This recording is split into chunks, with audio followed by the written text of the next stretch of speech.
It's January 2021. Her business, her voice, her conversation is opening up the year to women of substance. They are women of leadership, moxie, and spirit.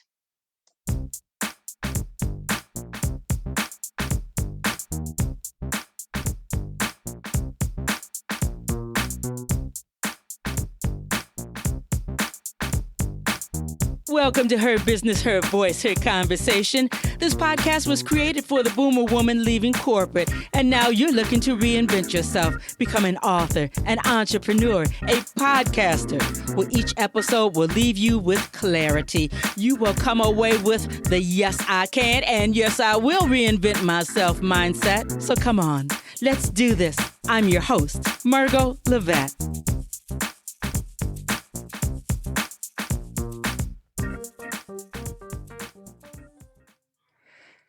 Hello, everybody. Welcome to another episode, Her Business, Her Voice, Her Conversation. Well, I am so glad that you are here with me today because, you know, we look at what's going on in the world and we need some kindness. I say we need some care. And today I'm going to speak with a woman, a person that I hold in high esteem. And when I tell you about the many, many hats that she wears, and then she will expound upon how they all work together for mankind, then you're going to understand. You're going to say, yeah, Margo, I'm glad you brought her on. So today's guest is a kingdom builder. She is an ordained minister. She is a psychotherapist, a life coach. She is a college professor. She is a mother. She is a grandmother. And no, she's not chasing shiny objects. She is all of this. She is an author. So welcome, Dr. Rene Minter. I so appreciate this time with you today. Well, I want to thank you. I feel it's just a blessing to be on with you. I've known of your work for quite a while. So to be able to sit in this chair is truly an honor, and I'm humbled by the experience. So thank you. And thank you for the listeners. Oh, my goodness. I am grinning. I am smiling because we both got together there in a place in Arlington, Virginia, and Cheryl Wood put out a book, and both of us we decided that we were going to be a part of Women Inspiring Nations. And when I tell you that Dr. Rene is the minister of care for all of humanity. When you read her books, when you hear her speak, then you understand that she really, really is. So Dr. Rene, tie some of this together because, like I say, these days, somebody's selling cars and the next day they're doing shampoo and the next day they're selling lipstick. But it's not that way with you. From a very young age, you have cared about people. Is that correct? Yes. I can remember probably back to about the age of 4 or 5 that if someone didn't have something, I would give them half of my own. And always had that giving spirit. And it has just the capacity to help people in need has grown over the years. And I know that it's the right path to take because I know that that's what God would have me to do. So it's really just stepping into a calling that I've had and recognized from a young child. Oh, wow. And the many doors, it's very hinged up on doing what you know to do and the many paths that is taking you down, psychotherapy, to college professor, the ministry itself. Will you tell us about, sometimes a person will say, okay, all of that is surrounded by academia. But you, dear lady, know you have some life experiences that qualify you over and over again so that people understand that you not only have the paper, but you also have the paper that came from life experiences. Tell us something about that, an incident that happened to you, changed your life early on in your days. Okay, well, one of the things that I have to say is I come from a family of faith. And it is really my faith that has guided all of this. And it's one thing to take on the faith of your parents and your grandparents, as many of us have learned that way. But it's one thing to have your own life-changing experiences. So as I, your listeners are not able to see me, but you would not know it in seeing me, but I've actually been paralyzed twice. And that was part of my journey. I lost the ability to speak, and you hear me speaking now, but I lost the ability to speak at about the age of 20. I was stricken with Bell's palsy. And at that time, Bell's palsy wasn't something that you had medication for. So you just had to ride it through. It was somewhat of a disorder for the elderly. And here I was, a 20-year-old, and woke up one morning unable to speak. And I remained like that for about 4 or 5 months. But one of the things that I have learned, one of the things that God has showed me is that you can't have a rainbow without going through a storm. And that every storm that we go through, it's not just for us, but it's for others. So I had a divine healing, in a church service, which really locked in my own belief system, not just the one from my parents and my grandparents, but that divine healing also gave me a voice. Not only did it give me a literal voice that I had not recognized or heard in 4 months, but it also gave me a voice for compassion. And I took that to become an advocate. And I had already gone through social work school, so I was already going in that direction. But having lost my voice and being disabled prohibited me from moving any further. Once I regained my abilities, I was on fire, and it never stopped. It never stopped. That was just a short refueling, Yes. so to speak, from the Lord. Well, Dr. Rene, can I ask you this question? And I'm sure that people want to know, you come from a family of faith. When that happened to you, you had to lean on the faith that your measure of faith. Was there ever a time where you were angry with the Lord, or you felt as though I'm a student, I'm doing what you want me to do, I'm moving towards caring for people in social work? Did you go through that? Because I know some people do. They feel, especially with cancer or anything that's debilitating, such as Bell's palsy. Did you go through that season? Yes, I have to say that one of the other pieces that the readers don't know about me is that I'm a twin. So it was very difficult for me to be in this, I call it a quasi-motive, kind of position.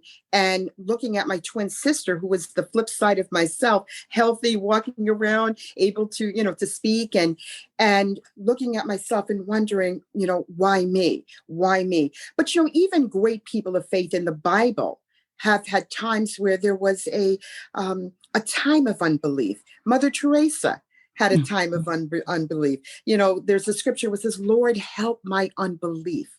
So maybe you have to get to that point where there is no place to go and nothing that can be done.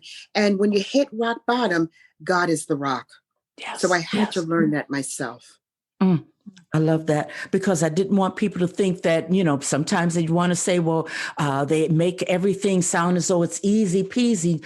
As you said, the greats of the Bible, even Dr. Martin Luther King had his times. That's how it goes.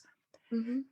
You had your divine healing. And in your book, your chapter, Women Inspiring Nations, you really take us there, what that felt like, the warmth and the actual event itself. Once you regained your voice, you regained your strength, you got your stride and as they say, you got your swirl back. What were the next steps? Where there was no stopping you. What was the next way you were going to impact this nation, impact the world? Well, the next thing I needed to do was get a job. You know, I was just finishing school, and to get a job, I was out at the point where I could actually go on interviews. I could speak, and it wasn't the way it is today, where everything is done on computer. You had to go, you had to meet. So I couldn't present before that. So I now was able to do that, and I very, very quickly was able to get a job because when I could speak, I spoke well. Yes. So I was able to get a job, and I worked in social work, and I continue to do social work for now, I guess about 42 years. Wow. So it's Wow. just, but that alone, and I think my experiences has also led to other things. You know, social work is really another form of ministry. It's Mhm. the word ministry in itself means to provide care. So I've done it in the secular route. While teaching college, I was teaching others how to do what I do, to Yes. teach them how to care. And it's an amazing thing because some of my students are now professors in their own right, and they're doing exactly what I've done. So I've seen the legacy.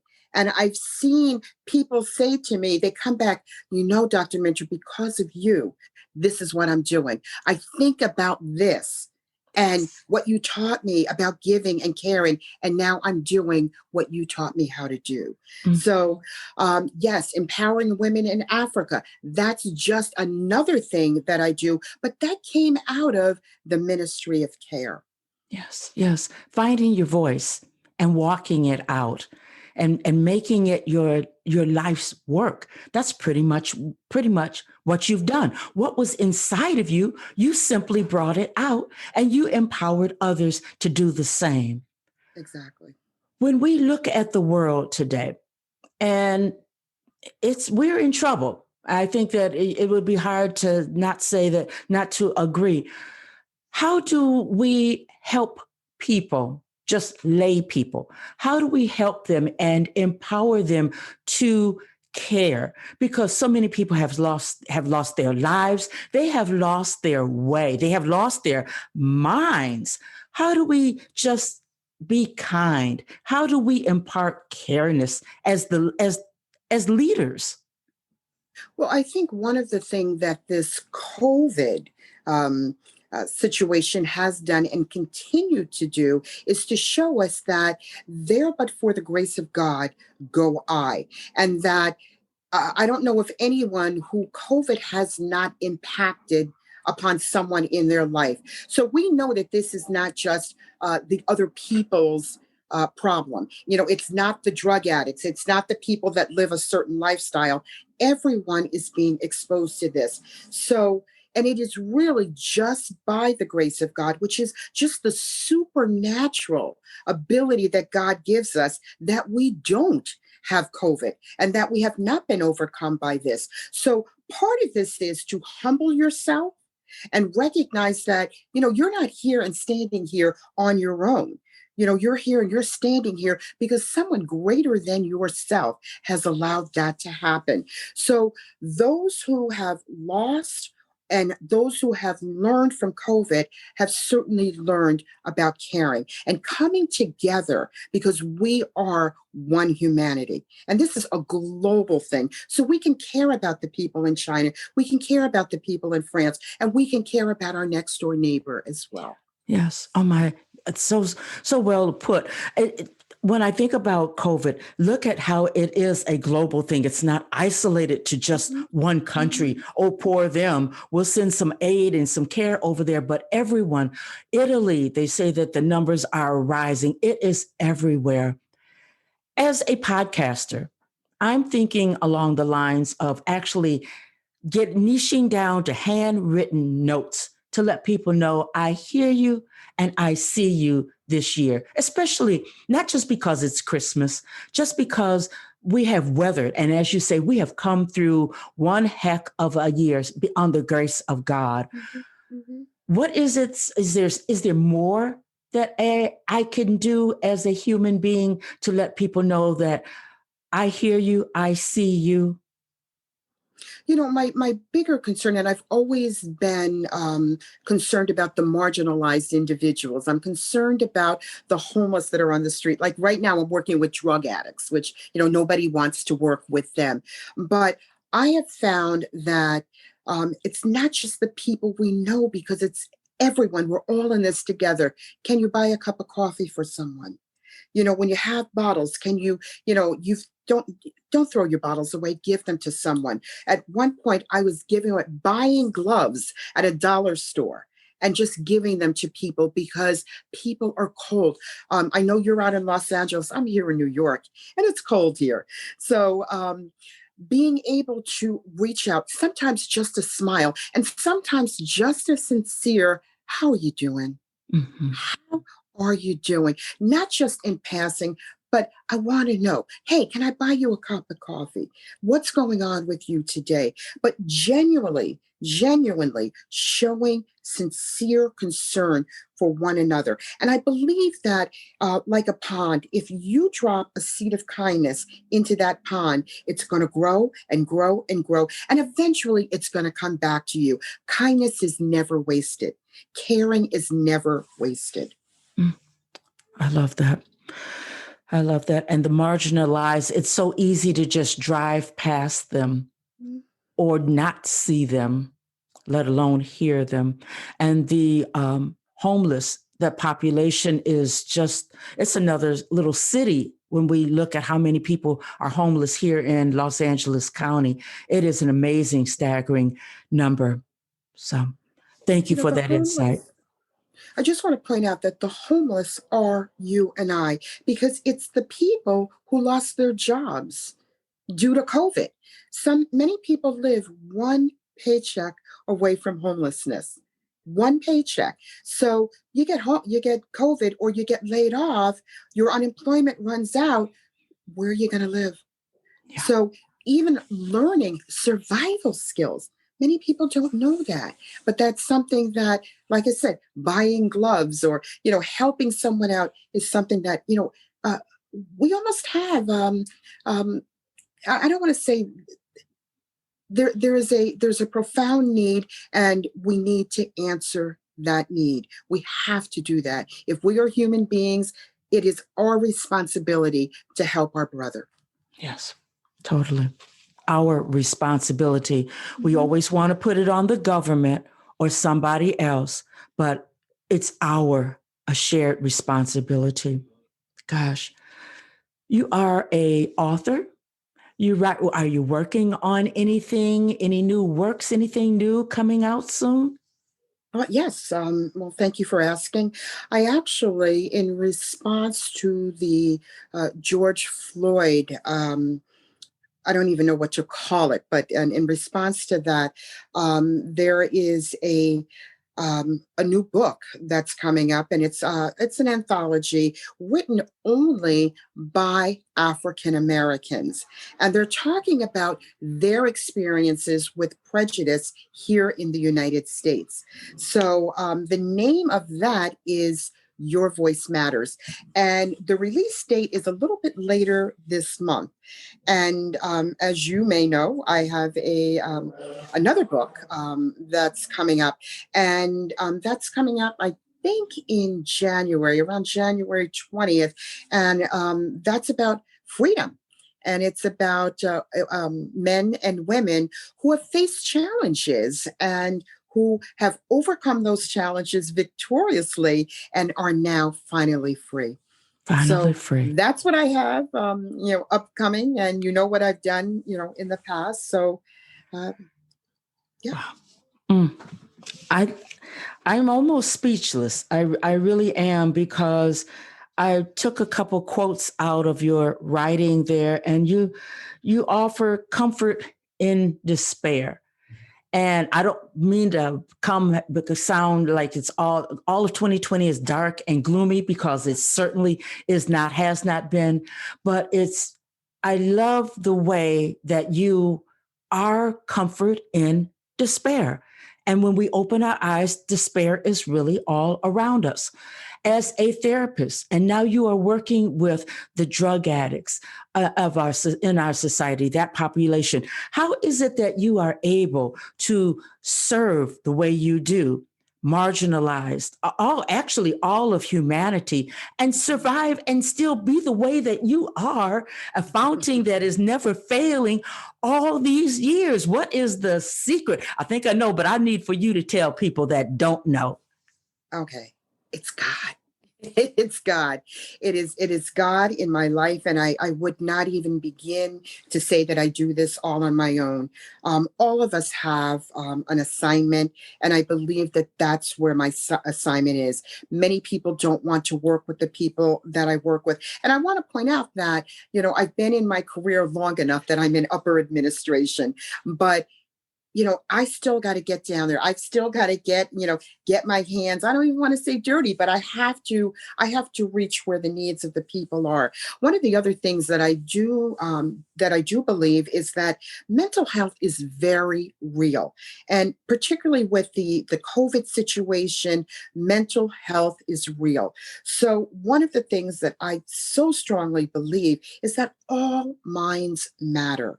So I provide mental health services to the ones that can't pay.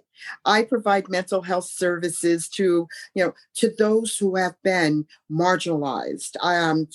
Yes, I do have wealthy clients that come to see me, but that's not the bulk of my business. The bulk of my business, are the ones that can't pay.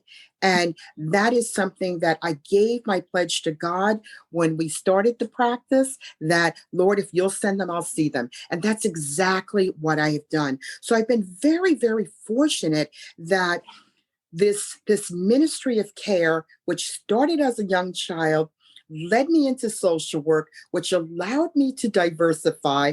That led to the college teaching, that led to the motivational speaking, that led me to be a licensed psychotherapist. And then when I accepted the call to ministry, which I had put off for about 50 years, that was just the crowning on the cake. So I have successfully been able to intermingle the marriage of the secular world of caring and the ministerial world of caring. And I couldn't be happier. If someone said to me, well, which side do you like better? I couldn't choose. And I'm just so grateful that God allows me to do both. Oh my goodness. Well, humanity, society, the world is better because you are doing what you do. You said in one of your quotes is, you've been graced to do great things for humanity. And I sure, it's just all over you. I'm looking at the time. Will you just give us one more nugget? Give us one more warm, I don't even want to call it warm fuzzy, because what you give is life. So give us one more dose of life before we close out this conversation. Well, my life is real. I am not devoid of the types of struggles that other people have. I talked about one paralysis. The second paralysis was I lost the ability to walk.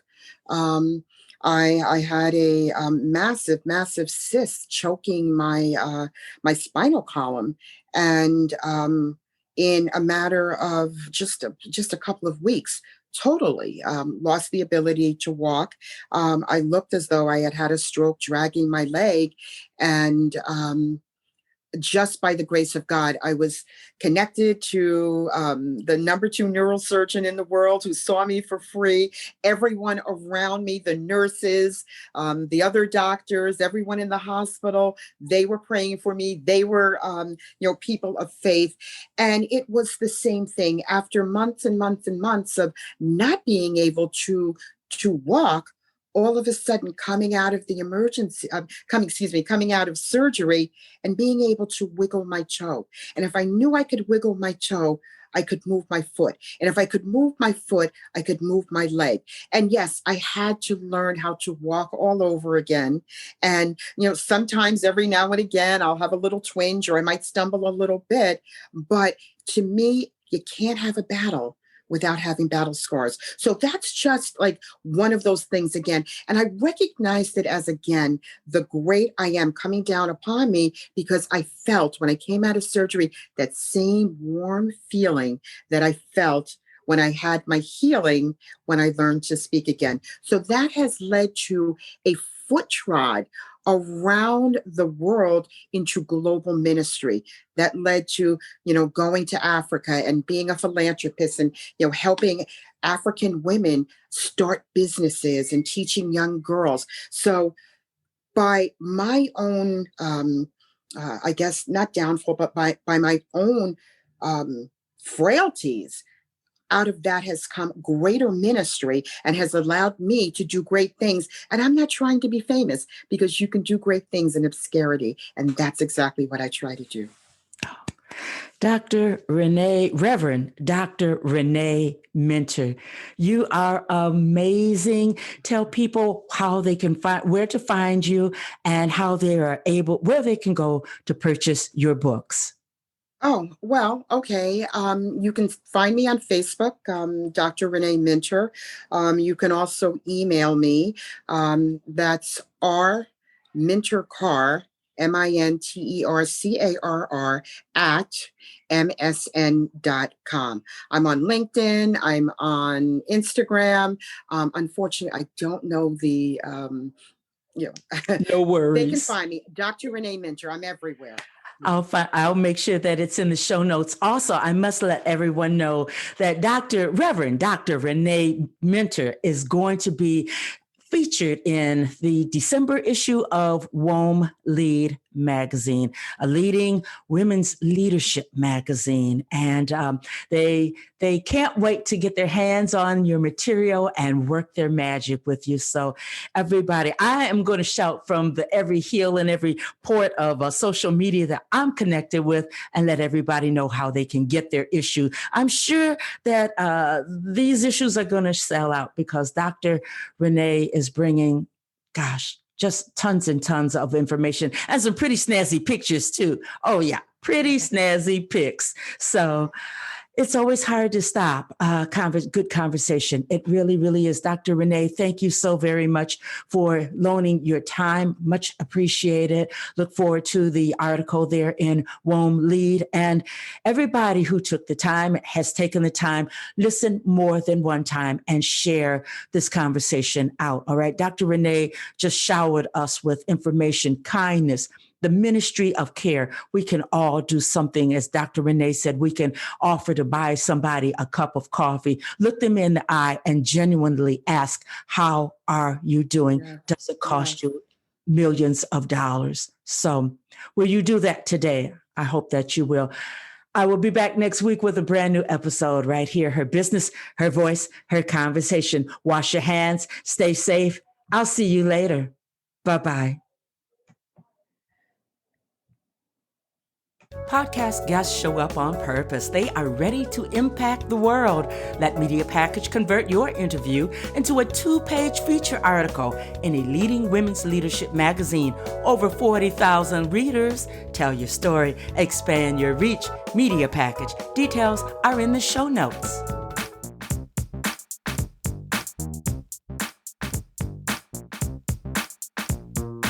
I want to thank you for listening to Her Business, Her Voice, Her Conversation. Couple of things that I want you to do right now. Go to my website, pick up a copy of Her Business, Her Voice, Her Reinvention, how I went from game show hopping to international show host, author, and speaker in 1 year.